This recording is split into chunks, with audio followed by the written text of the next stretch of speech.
Hey, Jed. Oh, Well, good morning, everyone. We are all back. NFL Fantasy Matchup. We are now starting week 8. And so, as usual, Jimmy's over in Phoenix. Jed, you're over in the suburb of Illinois. And guys, I am just back from Dallas and Austin after a couple of days there. And when I go to Austin, the NFL is never a conversation. It is University of Texas all the way. Always UT all the way. We had lunch with the donor over at the UT club. That's all they watch, and that's all they talk about. UT. I'd be Well, so bored.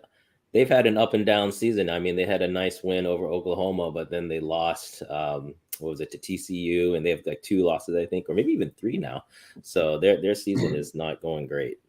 Well, did you see the stories? Arch Manning, there's been some speculation that Arch Manning might transfer out and go to Tennessee where his uncle plays. Oh, that would be huge. Yeah, because they were like, they don't have confidence in the coach. And they said there's some rumblings from the Manning family that says if this is the path they're going to take, it's not the best path for Arch Manning in the future. Wow, that's huge. So the smoke that you want to watch, and because when I was watching like where he was going to sign, because I was very interested in that, because the Oklahoma Sooners are kind of my college team, so I was curious where he was going to sign. The smoke is his best friend is also a wide receiver on the team, and he signed first with Texas. And so when that happened, everyone was like, man, I think he's going. And sure enough, he did. So that would be interesting. If that kid transfers, then that might be the smoke to say that something's happening. You know, I know we're talking about fantasy, but the thing I hate about college football now, you see all these college kids who are making money off of their name, image, and likeness. Here's my thing. I think it's the dumbest thing in the world. All these kids are making millions of dollars off of that. And now these colleges can all accept corporate and private donations. And so I feel like it's changed college sports. And I just don't like it. Yeah, it's definitely, they have to figure out how to handle things, because as has been already like spoken, like people are taking advantage of the system right away. Like donors and boosters figured out how they could take advantage of the system. So they have to they're going to have to iron out some of that. But personally, for me, it's like a pendulum, right? It's like all the money was being made by, the universities, and now it's starting to swing a little bit back towards the players. And I agree, there's got to be stuff they work out. But me personally, I always thought it was pretty screwy that, these kids were basically working for free and they're making, billions of dollars for the universities. But the problem always is a lot of times people figure out what the loophole in the system is. And before, all the universities were making all the money. And now a lot of times like you said, it's swinging to the other side. And now there are loopholes. Now give it a couple of years and then hopefully it'll right its ship. And now they'll figure out a system. Yeah, to me, I feel like they have to come up with some kind of a system where it can't be so individual. So, for example, if you have superstars, they can sign contracts, but that money has to maybe go into a pool that Correct. all of the football players get to pull out of. Yeah. And so, it's something like that. But I do think some of the money has to, when you heard stories of everyone's talking about Reggie Bush, right? Reggie Bush lost the Heisman. He took $300,000 over 4 years is not a lot of money, right? So the guy was looking for a little extra spending money, and it's like, come on, this kid's deserve to have some of that. No, look at all these endowments a lot of these universities have, right? And a lot of it is because of people who are passionate about sports. And all they need to do is, if you gave $10,000 to each kid or whatever, you would have been fine. You would have, but they were so greedy that this is the problem that we're in right now. Yeah. By the way, I thought you were in Las Vegas, Jed.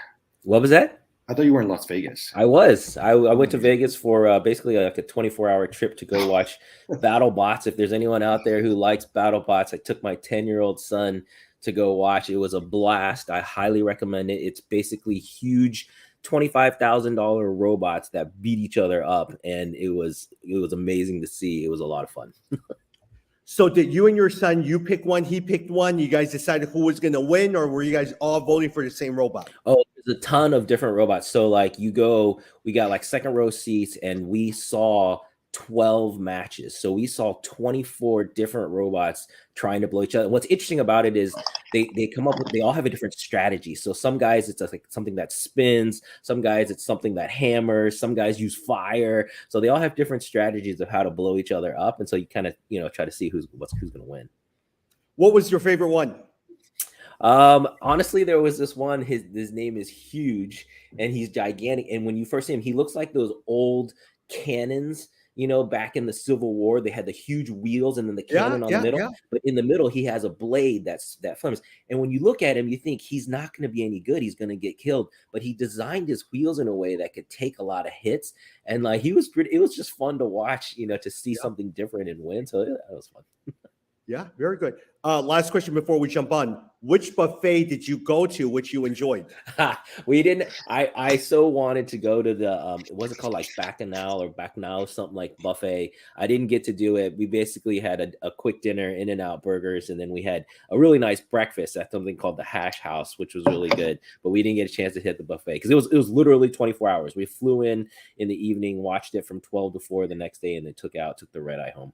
Yeah. Wow. Okay. We have a group of friends that hang out together, and one of the guys this year, because we try to do a hangout every year somewhere, and he really wants us to go to Las Vegas purely because of the buffets. It was really, I told my wife, it was packed. There were a ton of people. Everything's open. I totally would agree. If it was just a little bit closer from Chicago, like a 4-hour flight is pretty brutal, or 3.5-hour flight, but it is a fun place to go. I would totally second that, Jamie. Hey, going to yesterday's game, did any of you? Okay, which game did you watch? Did you watch the football game, or did you turn on to the Dallas Mavericks against the New Jersey Nets? Because I watched the other one. I know you want to talk about Luka. Luka looking amazing with his triple-double just because you got him on your keeper team. It makes life a lot more interesting to watch. But which one did you guys watch?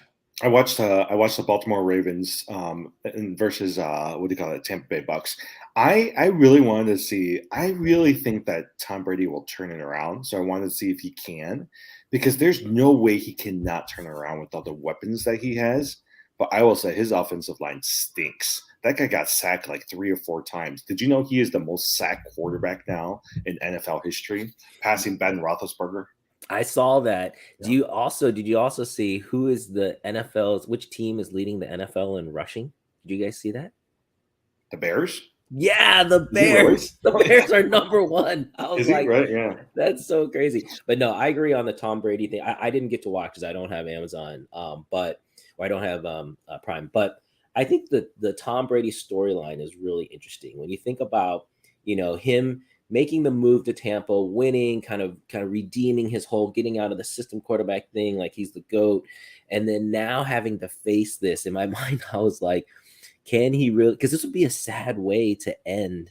Like if this is the last year, this would be a sad way to end. So I agree with you, though. I feel like there's too many weapons there. They got to figure things out. But man, they've had 2 brutal losses. No, I think that he has to turn it around. Like in terms of the story, he has to turn it around. Now, at the same time, Mike Evans did get 123 yards. Tom Brady did throw for 325. Godwin was okay. Julio Jones came back and got Leonard that touchdown. Leonard Fournette got a touchdown. So see, I think to me, the Tampa Bay's issue is the running game. Basically you have Tom Brady who's like saying he's behind Leonard Fournette. Fournette is dead last in average yards per rush. He's dead last in the NFL. You cannot win doing that. So their rushing game is really, to me, the main problem. Oh, I thought you were going to say it's because they're missing Gronkowski. They don't need any more receivers. Their receiving core is fine, and obviously the passing game is fine. He had over 300 yards. I think Jimmy's point about being able to keep people off of Tom Brady is important. The line has not been great, but a lot of that starts with the rushing, right? If the defense doesn't respect your run, then they can load up on the pass, and that's just what's killing them. But that's one of the things about Gronk that they did say. They said that Gronk did such a great job understanding Brady, right? So if Brady needed him to protect him, he was there to protect him. If he needed somebody he can just dump off a pass to, he knew Gronk knew where to go, right? So I think my guess is, I also think, outside of that, Bruce Arians was a really good coach, you know, and maybe they didn't get along, but I think now that they've moved over to Todd Bowles, I think they've lost something there as well too. That's a really good point on Gronk. Like I never thought of that. Like he's in a way he's kind of like a protector because Mhm. he's a very good blocker. So you're right, he could stay in, but if he senses that the line's collapsing, he can sneak out for a little dump off. That's a really good point. You're right. And that's probably why they're so close. He's basically like his bodyguard. I mean, you guys always play NFL 2K, right? A lot of times you're sitting there. Gronk went right down the middle, and a lot of times all you did was just throw it down the middle, and he was flexible enough where he could get you some yardage. Yeah, anyone basically to me the problem in 2Ks any of the video games is everyone plays Tampa 2 defense. They always play two back, and so the middle is always where you attack. Once Yeah. people figure that out, then it becomes a different game. Okay, side note, NFL 2K, my favorite team always playing was the Tampa Bay team with Mike Allstott. I loved Mike Allstott. All I did was hand it off to Mike Allstott and run it down the middle. It was that was my play all the time. Jed, we used to play a lot. Yeah, no, I could see that, and I could see Tommy being the one guy who would play a video game, an NFL video game, and want to just win 3-0. Yes, that's all I care about. I just need to win. No, the point hey. is to score 100 points when you're playing video games. That's what makes it fun, is to score crazy Yeah. points. By the way, Gus Edwards, did you guys see that he is not injured? They thought that he really seriously hurt his hamstring, but it looks like he could potentially come back next week. So, Who? Gus Gus Edwards. Oh, okay, guys. Because he got taken out for a Speaking little of that, on the Baltimore side, speaking of Gus Edwards, pay attention. If you're looking at waiver, Mark Andrews is out with the shoulder injury. Yeah. Pay attention to the guy that we were looking at, Isaiah Likely. He has 6 catches, 77 yards, 1 touchdown. If for some reason Mark Andrews is out, Isaiah Likely is going to be, in some sense, he was slated to be someone that you need to watch out for as a tight end going in. Is he a rookie? He's not a rookie, right? He's a rookie. He is a rookie? Yep. Oh, okay. That's really interesting. Yeah, I was just thinking to myself this morning how the tight end position is one place I really missed and really messed up this year. And it's making me think that, for the future, if you can't get Mark Andrews, George Kittles, or Kelsey. Yeah, if you can't get one of those three, I think you just sit and you wait. Because I drafted Waller, I got Kittles, but I drafted them in the 5th, 6th rounds. And yeah, I'm in my mind, I'm like, you know what? I'm not going to do that in the future. I'll just sit on that position. The tight end position has not helped me because every week I look at that, right? And I feel like you can't really dump a Waller or you can't dump a Exactly. Pitts. Exactly. But then you're getting. I mean, last week you got 2 points from Pitts, right? Whereas like if you played a Gerald Everett or even a Likely, you could at least get to 10 to 15 points, and you're not losing so much off of one position. No, I'm actually already sitting those guys. Like I have not dropped them, but I'm sitting them. I haven't played them for a couple weeks, even though I missed out on that Pitts 1 touchdown. But I haven't played them, so you're right. They're just taking up bench space. So it's just a question of at what point are you willing to cut them? And what makes it harder is the keeper league, right? I can't if I drop Pitts in the keeper league, like that's really hard. Yeah. Well, I will probably tell you it's not even the tight ends that are killing me. It's my quarterbacks start killing me because my entire strategy is always banked on the 2nd, 3rd tier round of quarterbacks. So every single year I had a Russell Wilson, I had Dak Prescott, Aaron Rodgers, Tom Brady. I would just snag in the 9th, 10th round. And that always worked well for me because they did well. Now with Aaron Rodgers, I literally just dropped Aaron Rodgers for Daniel Jones and won the leagues. And so now I'm scrambling because I needed those quarterbacks to get me 20 points or something like that in order to play. And that has really, in our keeper league, I'm literally 0-7. I'm trying to figure out, do I still play on or do I just trade it for assets later on in the future? Yeah. I know that I always advocate for quarterbacks being drafted high, but for me, I always like the top 3 or 4, right? And this year it was Hurts, it was Josh Allen, it was Mahomes, and then it was also Justin Herbert. Yeah, right. Because I like to have those points, right? Like in the last few weeks, they're consistent. They get you your 20 or 30 points, and you don't have to worry about them. The problem is you're bypassing some pretty decent players to get that quarterback. Yeah, I'm still not a fan of the drafting quarterbacks Yeah. early. Like I won't look at them till at least the fourth round. Well, depending. And then with an auction draft, to me, that's the difference. With an auction draft, I always have like a certain budget, and in my Yeah. mind, I don't want to spend more than like 15, $20 on my quarterback. So But- it really just depends. But Oh Tommy my just, gosh, Jed, I'm hoping for $8 for my quarterback a lot of times. Yeah. but Tommy yeah. just Tommy just picked up Joe Burrow. So I mean that might be a pretty good pickup, because someone Yeah, but just dumped him stupid on me. waiver. Last week in one of our other leagues, Jed, I picked up Joe Burrow, but I said, you know what? Let me give Tom Brady a chance. So I played Tom Brady instead of Joe Burrow. I lost by 3 points. Who dropped Joe Burrow? What kind I of a don't know. league are I was you in that surprised someone they dropped Joe dropped Burrow. Burrow? Yeah. Jim, it was Jeff. Was it really? Yeah, That's horrible. he dropped Joe Burrow. I'm sitting. Joe Burrow's sitting there on the waivers. Yeah, Oh, that's I- horrible. yes, I need a quarterback here. Yeah. I don't know if this is a good thing. In our Walter White league, I just picked up Deontay Johnson because someone dropped him too. Interesting. I was like, it's a good, decent pickup. A couple of injuries I do want to talk about. Jamar Chase out multiple weeks with a hip injury. Very surprised. Very, very surprised about that. And so, what do you guys think about that, Jed?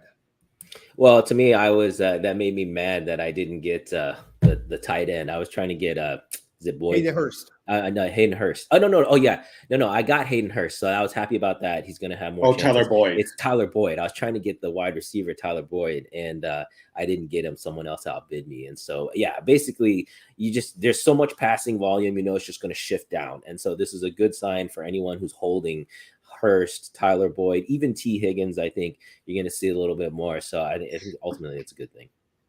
Jed, I am so upset because in two of my leagues, the first couple of weeks, I couldn't rely on Jamar Chase. Yeah. Here's the problem now. There's no good wide receivers out there.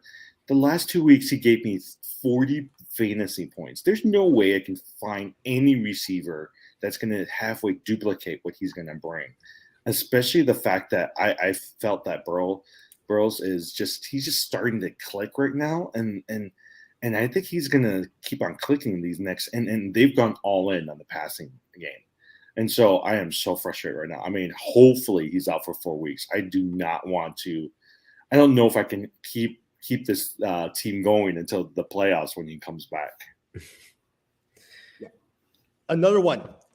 Ezekiel Elliott has a torn, you know what? I forgot what it was, but Meniscus. anyways, torn meniscus. He is now probably going to be out. Tony Pollard, does he have the job for forever now?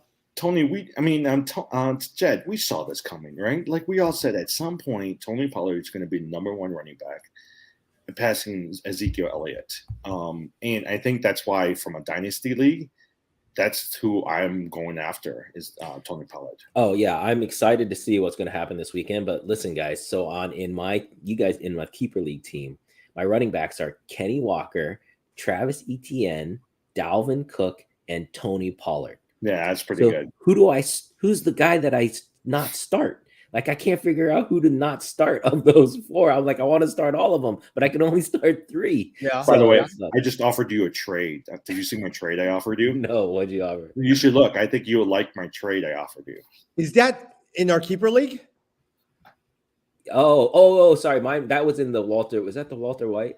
Is that the Walter White league? Oh yeah, that's the Walter White. That was the Walter White. Okay. Oh, yeah, you offered in keeper. Oh, was that for my IDP? I saw that one for my IDP player. Yeah.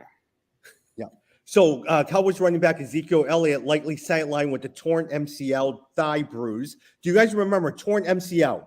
Which Bears player was criticized for not playing with the torn MCL? Do you remember that story? That's crazy. Jay Cutler?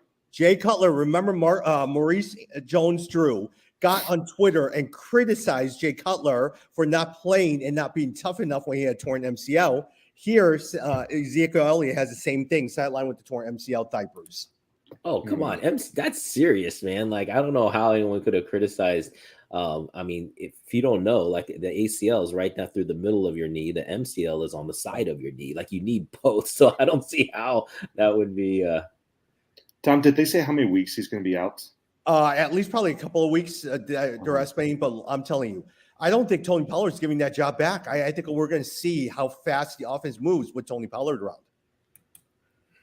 Yeah, that's the hope. I mean, if you look again at his per rushing averages, he's one of the highest in the league. He was number one Yeah. for a while. I don't know if he still is this past week, so we'll see.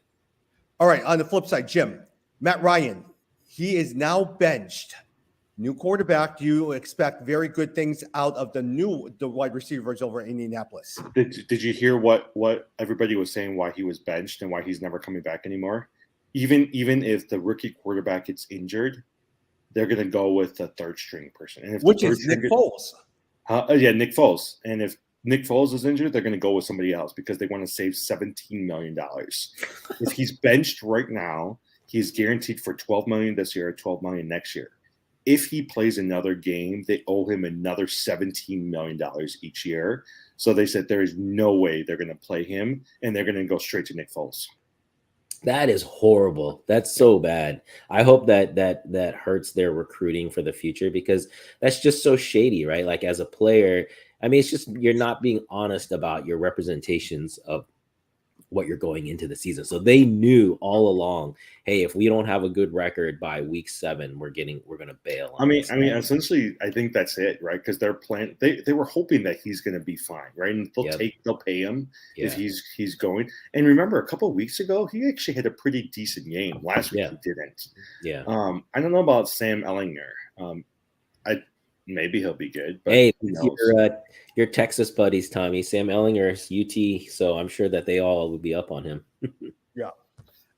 Jed, James Robinson, talk to me about Travis Etienne and James Robinson. What are your hope for both of them? Because a lot of times the darling of now the draft is Travis Etienne. Oh, I think they both are in a good situation. So Travis Etienne, again, for those of you who don't know, he's basically needed to be the guy. I think we're appeasing James Robinson while he was there. And so you should see Etienne's already, the last 2-3 weeks, he's already been in double-digit territory, the fantasy points. So I just think that's going to explode, because remember, with him, you're getting, it's like Austin Eckler. You're getting both the rushing plus the receiving. And so it's just really kind of like a double whammy. But also, I'm not giving up on James Robinson at all. Like, I think he's going into a great situation in New York. And you think he's a better option than Michael Carter? Yes, definitely. Yeah. Robinson, exactly. So I think Robinson's a great step in behind Breece Hall. It'll be interesting if they close out the year really well, what they do with Hall once they come back. But yeah, I think both players I'm starting definitely. Yeah. Jim, Kadarius Toney trade over to the Chiefs. Does that change your opinion on which Chiefs wide receivers outside of Travis Kelce you like better? I don't know yet, because the only thing is, I feel like Tony's always injured, right? Tony is fast, and when he did get to play with the Giants, he was actually really good, but he's often injured. And the speculation again is, they said the Giants could have played him this past week, but they elected not to, and they want to push him for a couple more weeks out so that they can go through the bye week and come out, right? And so he didn't like that, so he asked for a trade, and so now that's why they traded him to the Chiefs. I know he could potentially. I saw a lot of people start picking him up from the waivers, and so he could potentially be one of the top 2 receivers on the team. But whatever it is, that team's going to be fast, because they got Sky Moore, they got Mecole Hardman, they got Juju Smith-Schuster, and now they got Kadarius Toney. All right, Jim. One last thing before I go to Jed. Mecole Hardman got 2 touchdowns. You have high hopes for him coming up? No, I don't. No, that's a Mecole Hardman game. Once a year, he always has that really good game. And there's no point in playing him, because you can't figure out which game that is. I like that, how you said that. You're right. It's kind of a Mecole Hardman game. I think you're absolutely right. Jed, let me talk to you about Green Bay before we talk a little bit about start or sit. Allen Lazard, there's a good chance he'll probably not play. One, which wide receivers are you even playing? Is it Sammy Watkins? Is it Dobbs? Christian Watson is out. Randall Cobb is out. And also A.J. Dillon. Are you benching A.J. Dillon? So, yeah, I guess I would bench Dillon. I think I still keep Aaron Jones. But of the receivers, my favorite there would be Tonyan.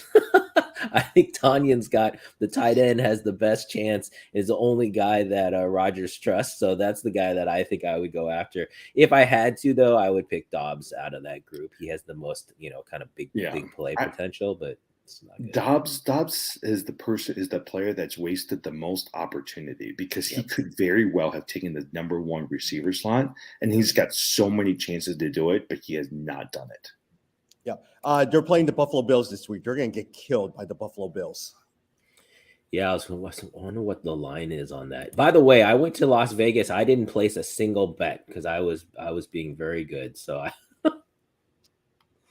Hey, let's do a couple of starter sit, and then I know I have a meeting today at 9 o'clock here, but let me start with Jimmy. Jim, which one are you looking at if you had to pick between Deontay Foreman or AJ Dillon? Who are you picking? Oh, for sure, Deontay Foreman. I think. I mean, we said this again. You dump AJ Dillon because they're not using him for some reason. They're not using him anymore. well, But they're Deontay, falling behind. They're falling behind. Once they fall behind, it's tough to use Dylan, right? I mean, it's tough to rely on the rushing game. but even in the goal line, you would at Yeah. least. I mean, I can understand them not using him during as they're marching down the field, but you would think that at least during the goal line, you just have him pushing in, right? But they've elected to stay away from him as well too. Man, the Packers are 11-point underdog. That's right. Now I remember this is the first time in Aaron Rodgers' career he's been a double-digit underdog. But it's in Buffalo. That is a really tough game, man. It's a Sunday night game too, right? Isn't it? Yeah, Sunday night, Sunday night 7:20. game. Yeah, that is a tough game. But man, that's a tough game to call because I want to put my money on Aaron Rodgers being pissed off and not letting them lose by more than 11 points. But man, that Buffalo team can score points in a hurry. So I don't know. And he has no one to throw to, even if he's pissed. How many times can you sit there and throw it to Aaron Jones and Robert Tonyan? I mean, before they start double teaming on those guys. Yeah, that's a tough one. Yeah. Jed, Michael Gallup or Brandon Ayuk? Oh man, I have been enjoying Ayuk ever since Jimmy G got back. Oh man, that's a tough one. Yeah, I think I'm gonna say Ayuk. You know, they're playing the Rams this week, and so that's gonna be. I think there's gonna be a lot of points there. So I can see Ayuk being very involved. Gallup, I like Gallup a lot. I feel like Dak Prescott last week was a little bit rusty and just working things out. They've got the Bears coming into town though, so I can see Pollard really being the focal point and going nuts. So yeah, I'm gonna stick with Ayuk there. Well, I also think with Ayuk, Debo Samuel's a little nicked up, right? And so they're going to have to rely on more of Ayuk in the passing game as well, too. Jim, Wan'Dale Robinson with the surging New York Giants or Marquise Goodwin because, look, Locke is injured, Metcalf is injured, all of that. Who are you looking at? You know, actually, I've been looking at both of them because they're playing each other, right? So I was also looking at Daniel Jones versus Geno Smith. I actually think Robinson at the end of the day will end up being a better receiver because he's the number one receiver, whereas Lockett is still on the Seattle team. Yeah. Jed, Brian Robinson, or are you playing in terms of flex at DJ Moore? Ooh, man, I like DJ Moore. What a surprising win last week, right? Yeah. Everyone thought Tampa Bay was going to walk into Carolina and crush them. And man, Carolina showed some grit there. I thought that was really good. So, yeah, I'm going to go with DJ Moore, see if they can continue that. I was just taking a quick peek. I think, Carolina's playing Atlanta, so they got a really good chance to continue that win. So I'd go with DJ Moore. Remember that Carolina came out last week and said that DJ Moore is the foundation of their offense since they're not trading him. Yeah, exactly. And he played out. He played really well last week. So yeah, I like that. Jim, George Pickens or Deontay Johnson? George Pickens. He's come on 15 points last week, whereas Deontay Johnson's averaging 8 to 9 fantasy points. I think they're looking for George Pickens right now. And Pittsburgh is playing Philly in Philly this week. There should be a lot of points, a lot of scoring. Hopefully, Pittsburgh is actually a 10.5 point underdog in that game, which I'm a little surprised at. I think I might take Pittsburgh in that. By the way, guess who was supposed? Did you know who was supposed to have drafted George Pickens this past year in the draft? The Bears. Philly? Oh, the Bears. Oh, the Bears ended up taking what's his name, Brisker. Oh man. But they could have drafted George Pickens. Yeah. Chris Olave or Jalen Waddle, Jed? Chris Olave, New Orleans, or Jalen Waddle in Miami. Man, I like Miami. Oh, this is Waddle all day. Miami's playing Detroit in Detroit. There's going to be a ton of points in that game, guys. There's going to be no defense. See, I like Olave, right? Who else do they have? Andy Dalton, I mean, is a starter again. He's actually thrown pretty well, right? Like outside of Olave, they've got nobody. Yeah, that's a good point. And they're playing the Raiders. So, I mean, they're playing at home. Olave, I think, does a little better at home. It's not a bad point. But I don't know. That's a tough one. I think there's going to be a lot of points in that Dolphins-Lions game. Selfishly, I asked that reason because I literally just traded Waddle for Olave. And the reason being is he had 16 points. Now, that is under Andy Dalton. You now have Jameis Winston coming out. He loves the deep ball. Olave does well with the deep ball. No, Michael Tom. Thomas is out, and so I have high hopes for Chris Olave. Dalton's starting. Oh, he is? Okay, Yeah, good. they announced that he's starting. Got it. Jed, Kareem, no, actually, I'm with Jim. Kareem Hunt asked for a trade. Do you predict that he will be traded, and is he someone that you're starting? I don't know if he'll be traded, but if I was the Cleveland Browns, I would before the November 1st deadline because I think they can at least get a 4th or 5th round pick. And remember, they still have Dearness Johnson backing him up. So if I were him, if I were the Browns, I would trade him. Yeah. And Jed, last one. Sutton or Cooper? Sutton or Sutton or Cooper. That's tough, man. Man, I think I might have to say Cooper just because Denver's passing game has been so anemic. Like I just feel like, and see Cincinnati Bengals are playing the Browns. So yeah, I'm going Cooper. They're gonna have to be throwing the ball to catch up. So I would go with Amari Cooper. Yeah, Russell Wilson's coming back, and I like you said, he's just not been doing well in the passing game. Yeah. Hey, I got one for you. Pat Freiermuth or Hayden Hurst? Hayden Hurst. They're going to need him, especially with Jamar Chase out. But you will see Tyler Boyd go up. You will see T. Higgins numbers go up. But Hayden Hurst will go up as well too. Oh man! All right, I'll have to. I'm talking about for our league, so I'll have to drop him and pick him up for that. All right, let me add one thing as we wrap up. Let me turn this thing over to basketball a little bit. Neiman Marcus Christmas catalog. Did you guys hear about the story? No. Oh, Neiman Marcus Christmas story. You could bid or not bid. You could buy a 1-on-1. 2-on-2 against Scottie Pippen and his son. Yeah. You will be flown out to wherever Scottie Pippen is. You'll play 2-on-2. You'll have dinner with Scottie Pippen and his son. Now you're gonna have to pay the tip, but he's willing to have dinner with you. He will give you a taste of his bourbon and a signed autographed copy of his book. How much do you think it's going for? Not more than $500. Jim, I bet they're getting at least 100,000. 100,000? No way. Go with his number. What's his number? 33,000. Okay, 33,000. Jed, any other guess? 3,300.